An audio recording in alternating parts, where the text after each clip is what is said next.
Hello Vogue Thailand, I'm Suganya, I'm 27 years old and I'm from Malaysia.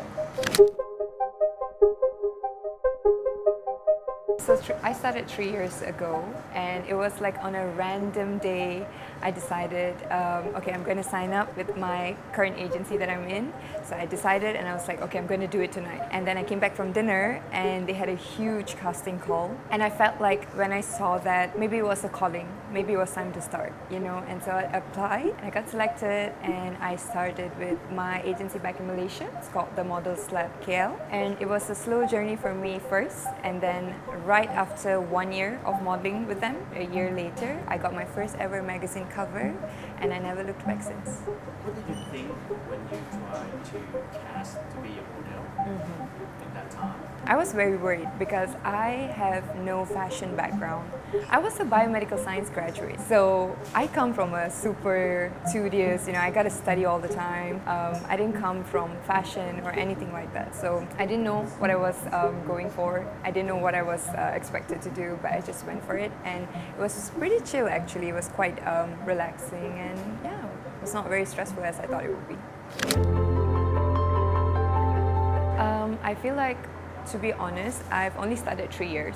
From what I can see is like the local designers in Malaysia especially, they have grown so much. The brands that I've worked for, the designers I've worked for have showcased internationally. They've done Fashion Week, you know, internationally.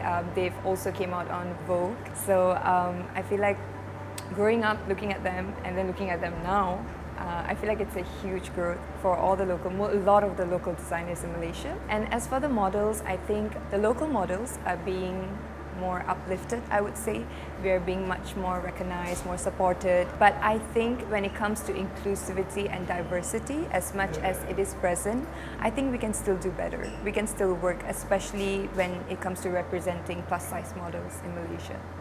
Malaysia is, I think, the same as many Asian countries where the model have a lot of European girls, European models, Russians, Ukrainian.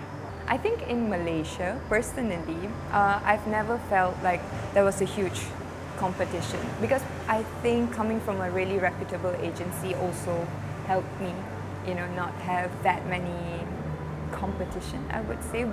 I've worked with many Russian, Ukrainians model, you know, we've surprisingly got along very well, you know. I still do shows with them, still do shoots with them.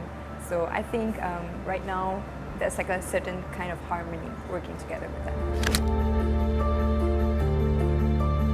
I come from Malaysia. There's not just one race, you know. I grew up with Chinese, Malays, Indians. So I think something that I would be really proud of right now, always have been, is my culture, my background, definitely my tan skin, and also my Asian features. I don't think I would trade this up for anything. I think the textbook definition would be, you know, one model that could do it all. You could do editorials, you could do campaigns, you could do magazines, you could do everything, right? But for me, on a personal level, I think any model that dreams really big and works extremely hard to make that dream a reality, you know, going from a no one to someone, I think that's what makes a model a supermodel. Can you give me a sample name? I have like these two little favorite. One is like from back in the 90s. She's Yasmin Gowri. I don't know if people would still know her, but she has always been my all-time favorite supermodel. And then right now, I think the newer gen, I would say Anokia. Yeah.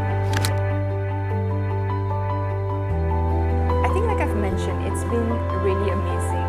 I never knew any of them before coming on set, you know. And then the moment I got on set, we all just clicked immediately. You know, there was no pressure, there was no like, oh, I gotta like look out for her. No, we were like, there's like a lot of empowerment, a lot of girlhood, you know, going on. So I really enjoyed my time working with all of them. I'm gonna miss them because I'm going back like immediately today. So really hoping to be able to work with them.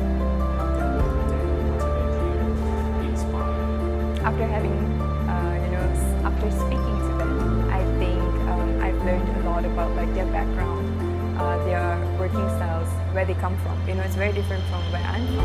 I think today, especially, they've inspired me to push myself even more, you know, to give my best 10 times more than what I usually do. Because, like I said, everyone's really good today on set, you know, so I loved how it was challenging yet empowering.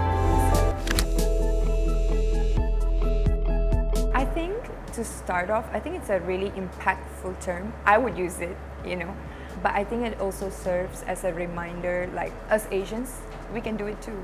You know, we can break barriers, we can make a name for ourselves, and we can do the unthinkable. And I think all we gotta do is start.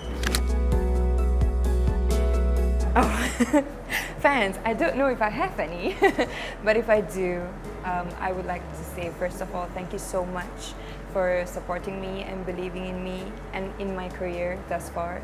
And I hope you've enjoyed all the craft that I've put out so far as much as I've enjoyed making them.